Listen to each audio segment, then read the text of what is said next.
So Artemis Simopoulos, you are a living legend. You were at NIH when I was there, but you worked directly with the director, with Don Fredrickson. And you have taught us over the years about the Greek Mediterranean diet and how to live well and long. Now, I'd like you to communicate anything that you want in regard to how to live long and well. Well, let me tell you what my advice is. And all of it is in the book, The Healthiest Diet for You, Scientific Aspects. And the book is unique in a sense because no other book that has been published so far is focusing on the importance of providing scientific information to the people who, number one, are going to read the book because they're interested in their health. And so my advice is to get as much scientific information as possible in order to have a long, healthy life. And diet or nutrition is the most important environmental factor that contributes to a long, healthy life and decreases chronic diseases. We are almost all searching for that.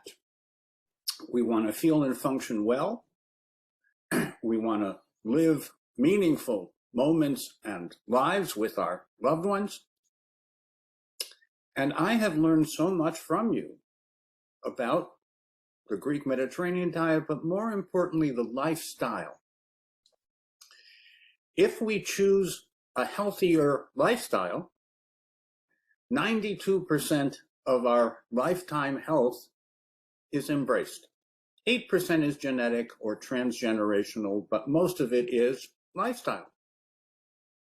Well, I have to go back to Hippocrates and remind everyone that Western medicine is actually based on the concepts originally established by Hippocrates. So the Greeks were vitally interested in good health. And they never used the term prevention because it has negative connotations in Greek. You prevent something from happening. So they looked at it in a positive way, and they called good health as positive health. And Hippocrates said, positive health depends on man's constitution, which in today's lingo is actually genetics, and of the powers of various foods, all those that are natural and all those that are produced by human beings, you know, in cooking methods and so forth, which is today's, I would say, processed food. But eating alone is not enough for health. There must also be exercise. So the concept of lifestyle is a very old one established by Hippocrates, who refers to genetics, diet, and physical activity. And he also admonished the physicians at that time to write prescriptions for physical activity, which today physicians should do, but they are not doing it. Not yet, not yet. In addition, I continue. In addition, it is important to consider the environment in which you live, the direction of the winds, your family relationships. But he said, if there is any deficiency in food or exercise, the body will fall sick. And so today, we have both problems. We have diets that, if they're not deficient, they're unbalanced, and the concept of balance is probably more important than deficiency. And we're sedentary. We have a lifestyle that's not consistent with health. So if you're going to give any advice about to live a long, healthy life, You need to take into consideration your family history. You to have some idea about the genetics. Then you need to know quite a bit about diet, what you're eating, and about physical activity. And of course, the environment where all of us live and function. So the book is focused on providing the scientific evidence in order to have the healthiest diet. And it is for you because the advice is not the same for all individuals. That makes it a little bit complicated because it personalizes the situation. It personalizes care, which is what Hippocrates wanted. But yes. Would you care to comment on why he practiced on the island of Kos rather than in Athens? The people in the island of Kos was, of course, the island of Kos was the island where the whole concept of the Hippocratic medicine evolved. And if we were, let's say, at this point, instead of being here in the Washington area, were to be in the island of Kos, we would find physicians discussing the importance of how the situations and the environment influence the health of the people. They would start the day by asking what is new. Ehis ti kenon in classic Greek, what is new. They were very much interested in bringing new information in a positive way to maintain health.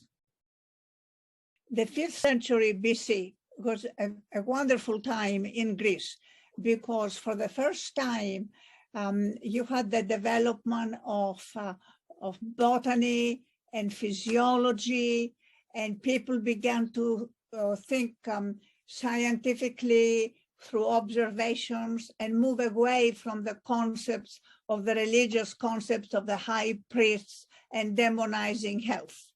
And so Hippocrates and his followers based a lot of the concepts for the very first time on science. And science is the basis of everything that can be true or shown to be truth. And unless something is scientifically proven, one should not pay any attention just because someone says it. No, that's very important today when communication is often about selling, not about informing. And what you're saying is we should be willing to take the effort to inform ourselves by reading your book, but inform ourselves so that we can make personal lifestyle choices so that we can live long and well. And one more thing, if you understand the scientific information behind the advice that is in the book, then you're not apt to be, I would say, influenced by inappropriate marketing activities, and you are going to know the difference between, let's say, a food that is produced and all organically produced from a food that is based on ingredients that do not come from food, that might not even be food, today's ultra-processed foods.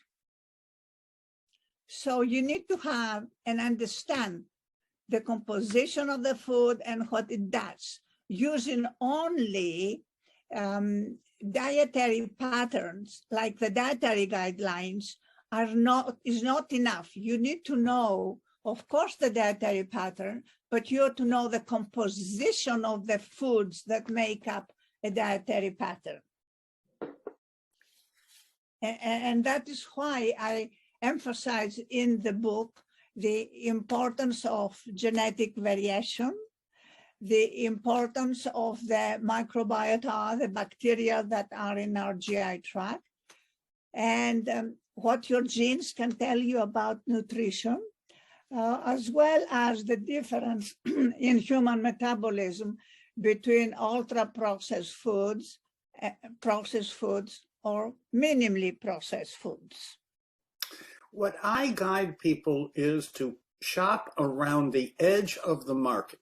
You might find whole food on the edge of the market. If you have to go down the aisles, be very careful. And You're absolutely correct. I agree with you, because on the periphery is where you have green leafy vegetables, fruits and vegetables, and less packaged and canned food. No, we're in complete agreement that we are, and I'm going to quote Uwe Reinhardt, we are digging our graves with our fork because we're eating ultra-processed foods to excess, and we shouldn't eat them at all because, as you have correctly said, they're really not food. They create what's called the crave factor. The crave factor is something that's known in the food packaged goods industry, which makes you want to eat more. They know how to get you to eat more of these ultra-processed foods. Yes, you're absolutely correct. Ultra-processed foods, have been studied extensively at the NIH.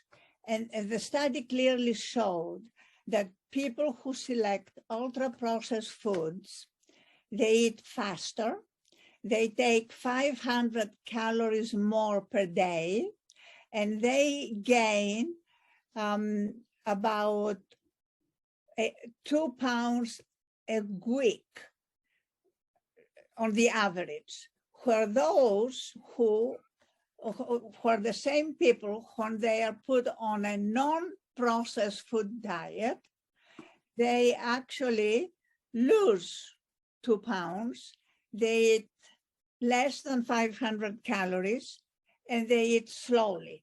So the ultra-processed foods influences the brain and the appetite center because of the ingredients that they have, and you end up always gaining weight. As long as you continue to eat ultra-processed foods and not exercise, you are not going to avoid obesity. No government has been able to prevent obesity or treat obesity in their population. And the higher the ultra-processed foods and processed foods, the worse the outcome in terms of body weight, health, and longevity. Do you think that we should walk for 30 minutes a day? Or how much exercise do we need to do? Is walking for 30 minutes enough? Yes, I think half an hour a day is enough. Just remember, the majority of people don't walk at all. No, they sit. They're sedentary, and sitting is the new smoking, as I'm sure you know. Yes. First of all, years ago, when they used to do studies on obese individuals, and they put them on a very low diet, they would lose weight. Only those who continued to exercise were able to maintain their weight. All others who did not exercise did not maintain their weight. So I think that exercise is important for weight control. I think that in part was Phil Felix. He deserves to be remembered. I think he did some of these studies where people were put in the hospital, fed ultra low calorie diet, and they really didn't lose weight until they moved around. Correct. So exercise is very important. And if there is no exercise, the body will fall sick. Hippocrates, made a lot of observations, very good scientific observations at the time. Don't forget that he is the one who described diabetes and say that there was something sweet in the urine. So he really, at that time, not only he was a leader in terms of medicine and observation, but he was able to use the scientific evidence for the first time in order to postulate his theories and then take care of people and maintain health. Health maintenance was a very important factor, and maintaining proper weight was very important. Just look at Greek statues, how perfect they are. Yes. It was the concept of both beauty, appearance, and thinking, all combined. But our audience may not know. I used to weigh 65 pounds more than I needed, and I gained several pounds a year for many years by being indiscreet. Yes. For the last 5 or 6 years, my predictive biomarkers, including hemoglobin A1C, have been less than 5%. I am feeling and functioning much better, and I am biologically functionally younger than I was 10 years ago. I believe on that, and I think this has been proven repeatedly, but it needs to be emphasized on a daily basis. And I think in schools, they should have physical activity every day. And instead of having feeding programs that are very high in fried foods and ultra-processed foods, they should really try, for snacks in particular, to have fruits and nuts and avoid anything that is high in sugar and low in fiber. They should really make sure that one of the meals, or at least start a meal with a salad on a daily basis. You need to eat more salads, fruits and vegetables, and pay particular attention to the cooking oils. Now, you know, the healthiest diet is the diet of Crete, which is the traditional diet of Crete for the past 2,500 years. The people in Crete are very stubborn, and they always kept their own diet and pay particular attention to not only walking, but dancing. Walking and dancing was part of everyday activities. So what has happened in Western diets is that the oils, the cooking oils, are, particularly after the Second World War, are composed entirely from seeds from corn, soybean, safflower, sunflower. These oils are very high in omega-6 essential fatty acids, which were never part of our diet in these large amounts. And at the same time, there are not enough oils that are high in omega-3s. People eat very little fish, where they would have gotten their omega-3s. And meat production right now is based on feeds that are based on grains. So anyone in Western diets today, if you were to go and eat out, the oils are high in omega-6. So any fried food automatically is high in omega-6. Meat is high in omega-6. So unless they eat fish, and the fish is cooked in olive oil, it's not going even to have the proper balance that it could have otherwise. So although out of all the diets, there is now general agreement that the Mediterranean diet is the healthiest diet, the definition of Mediterranean diet is one that includes a lot of green leafy vegetables, fresh fruits and vegetables.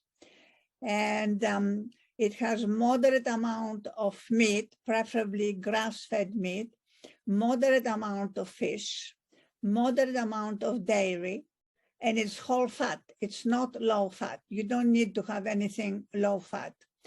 And most importantly, the definition of Mediterranean diet now includes a balanced omega-6 to omega-3 ratio.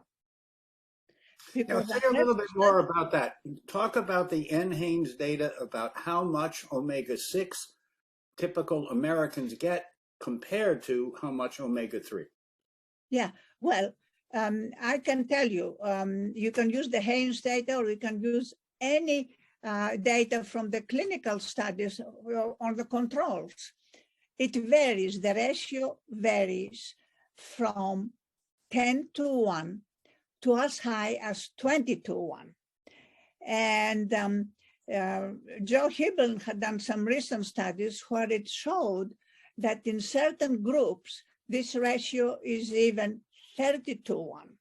So we have a situation where not only we have ultra-processed foods, but we have ultra-processed foods that are very high in omega-6 fatty acids. So Western diets are pro-inflammatory diets. I think if there is a message to come out of the book is that, number one, know your family history. You're to know yourself. Gnosis auton, it was a Socratic concept. It's important to know who you are. And in order to know who you are, you need to know your family history. So the family history is number one. Number two, it is very important to understand the components of a healthy diet. And it is a Mediterranean style diet with a balanced omega-6, omega-3 ratio. You know, people talk about various diets, whether it is a high-fat diet, a low-fat diet, it makes no difference. What is very important is the composition of the fat, the essential fatty acids, omega-6 and omega-3. And it's really frightening to think that after all the research funded with taxpayers' money, today, the latest dietary guidelines for Americans do not mention the importance of the ratio of omega-6, omega-3, or the concept of a balance. It's not a matter that you have low amounts of omega-3s. It's the fact that a high amount of omega-6 and a low amount of omega-3, as it is in Western diets today, they influence the function of every cell membrane in the body. And the cell membranes consist of both omega-6 and omega-3 fatty acids, and it is important that they are balanced. Now, today, not only we have a lot of omega-6 fatty acids, but some people talk about deficiency of omega-3s, and that's not the complete concept. The complete concept is a balance. And you don't really should come out with recommendations, so much omega-3, so much omega-6, or the studies that are done where they're using omega-3s, unless they're completely balanced by knowing the omega-6, are meaningless. And I think that's why I wrote the book. I want to understand the science. Yes, you wrote the book so that we will understand, because there's $1 billion a year of fish oil distilled under nitrogen that is being sold as an omega-3 supplement. I recommend omega-3 supplements because I assume people are getting too much omega-6. I don't think they can get enough omega-3 from fish and other purslane and other sources. What do you think?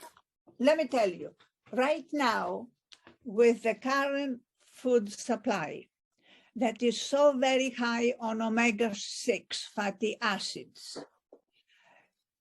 you not only you cannot get omega-3 from your diet, even if you try to avoid the omega-6 oils, such as corn oil, safflower, sunflower, you still are going to need supplements. And that's why I think what I object to many of the clinical trials that have been done, at the very beginning of the study, they should have measured the omega-6 and the omega-3s. They should have seen how high the omega-6 was and how low the omega-3 is, and come up with the amount necessary to balance. And then on top of that, in order to treat the illness, give the additional omega-3s. I hear Bill Harris applauding. Yeah. Bill Harris from the omega-3 index. It's an easy test to do that tells you what your balance is in regard to omega-3 and omega-6. We do that all the time. We think Yes. more. Well, let me tell you a little bit about the omega-3 index, because I do not use the omega-3 index. No, tell us. It's important to understand the balance. The omega-3 index is a percentage of the longer chain fatty acids, EPA and DHA, and it's helpful in heart disease. I'm talking about the importance of a balance during pregnancy, lactation, growth and development, and in the prevention and management of chronic diseases. You must have a balance. You must lower the omega-6 and you must increase the omega-3. Just an omega-3 index is not enough. Biologically is incorrect. You need to think of a balance and how the essential fatty acids influence the composition of the cell membranes, which then influence the signaling pathways, which are very much involved in maintaining proper growth and development, as well as treating mental illness. Well, You then need to think of a balance. Then we need to get into oxidation, oxidized cholesterol, oxidized LDL, and its role in translating the essential fats. Because if you have low or no oxidized fat, you're better. If you have more oxidized fat, which will go along with more processed food, you're worse. You agree or disagree? Yes, I agree. And in fact, let me tell you, I have done, a chapter for UNESCO on the essential fatty acids. And they had asked me to also mention olive oil. And I pointed out that olive oil is the best oil, not only because it is monounsaturated and has very little amount of omega-6, but because of the high amounts of antioxidants in the extra virgin olive oil, specifically polyphenols. And I think by using the proper oil and fruits and vegetables, you increase the amount of antioxidants in your diet, you increase the amount of polyphenols, you balance your omega-3 and omega-6, and that's how you maintain health. Well said. You say this in the book. So if we didn't quite get it in the last few minutes, it's in the book, right? Very much so. Okay. So now is the time to buy the book. Okay. It will save your life. Say buy the book. Yes, very good.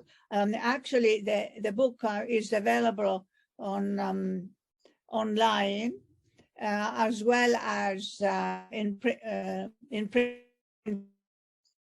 demand.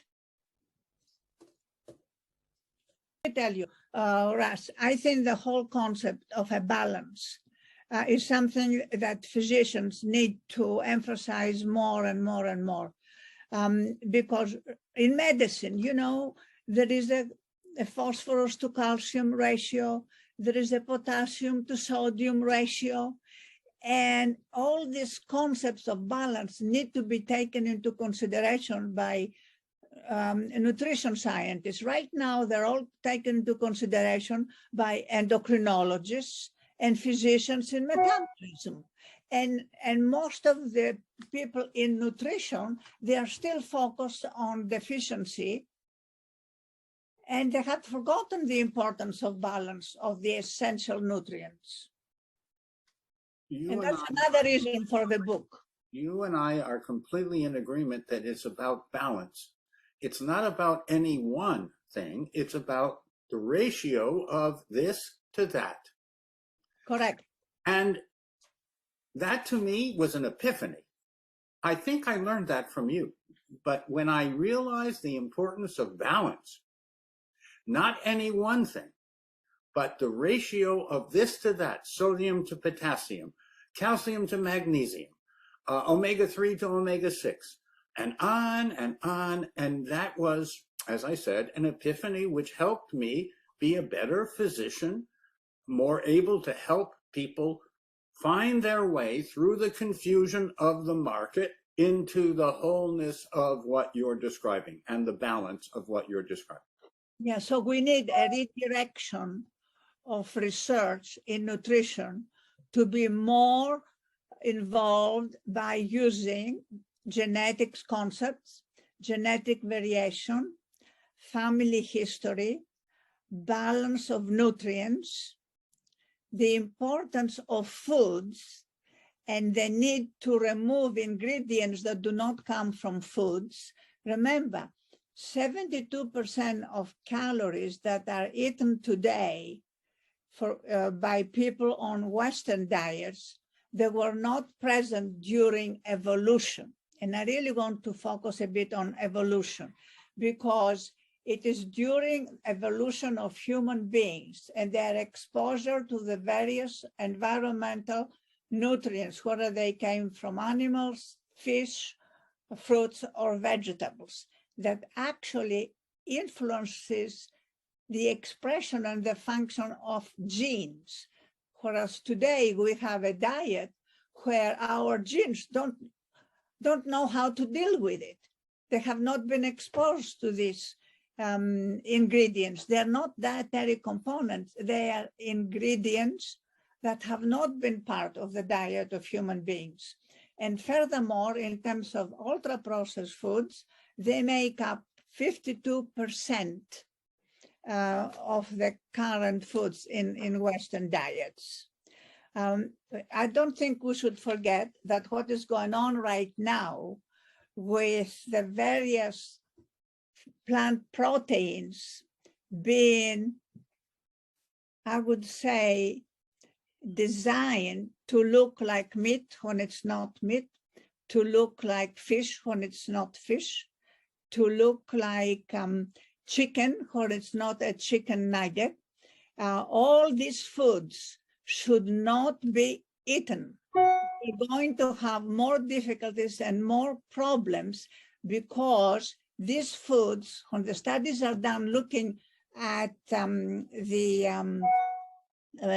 various molecular studies, these foods are not interchangeable. For example, grass-fed beef is not interchangeable with a hamburger made out of plant protein. When you do molecular studies, they do not have that. I had the pleasure of being part of the YPO, Young Presidents Organization, 200 speakers, and I sat next to a guy who was the major source of chicken McNuggets. And I asked him whether he allowed his family to eat them, and he said, "Of course not. I sell them, but we don't eat them at home." Yeah, well, because they're unhealthy. They're really, they produce ill health. Yeah. We need to produce food that produces good health. Yes, a wide variety of foods in a wide variety of ways that are whole. As you know, Artemis, in my front yard, we have a permaculture biodynamic food forest. Right. Yeah. We eat out of that. Yeah. So let me tell you, I really think when I go back to what happened after the Second World War, we start changing the animal feeds. We changed the oils. And none of that led to better health. No, but it made more meat, more fat, more quickly. Correct. The trade-off. There was a reason from the business point of view to do that. There was never a reason from a health point of view, but because you could bring an animal to the market quicker, and therefore you can make more money. Anyway, in addition to being a fatty animal, you also had an animal that was very rich in omega-6 fatty acids. Right. Now we're entering another period where the food industry will have to focus how to develop foods that actually do not increase the appetite. All processed foods increase appetite, If you have a high appetite, you eat more, you get fat. I will mention at this point, I will mention that I consulted to Quaker at the level of the chairman of the board. I consulted to General Foods and Kellogg. Yes. All three were eager to get back to wholeness, but their process control, the way they make packaged goods today, not to be confused with foods, because they're the packaged goods industry, not the food industry. Right. The cost would have cost the chairman and the CEO their jobs, because the profit would have gone down for a few years. Then they would have gotten over that, and it would have been worthwhile in terms of a health effect. But if you tell the chairman and CEO that they're out of a job, you are out of a consultancy. I know, but that does not matter. What really matters is that right now we're entering a period with the food industry, or whatever industry you want to call it. Most of these are all the packaged goods industry. They don't even call themselves the food industry. They call themselves the packaged goods industry. Where they develop imitation foods. These are not foods. And not only that, they try to give an excuse that it is from plant protein origin, therefore they can cut down on meat consumption. I can tell you this, they have very little in common with meat, number one. And number two, these particular foods cannot be actually called foods because they're made of ingredients that do not come from foods. Many of the ingredients in the plant protein foods do not come from foods. And as a result, also, you end up with higher use of CO2, so you don't help the environment. And the product itself is not interchangeable with the real thing. And by doing very good, as I mentioned earlier, molecular studies and compare grass-fed beef with plant protein beef, there is a difference of about 90% in the various metabolites. We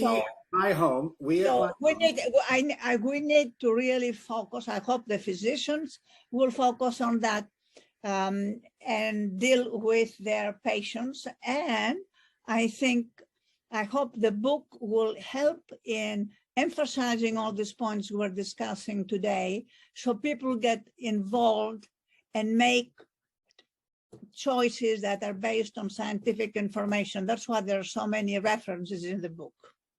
No, it's a well-referenced book. It's an essential book. It's an important book because it guides your life. Right. And those you care about. Okay. I'm glad you're smiling. This is true. This is a wonderful book that everyone should own and use. And when I mean use, I mean have it be active in your kitchen, in your life, in your lifestyle. Artemis, thank you. Thank you for all you have done over the many years to raise the issue of good nutrition as opposed to packaged goods. You're very welcome. I have enjoyed doing it.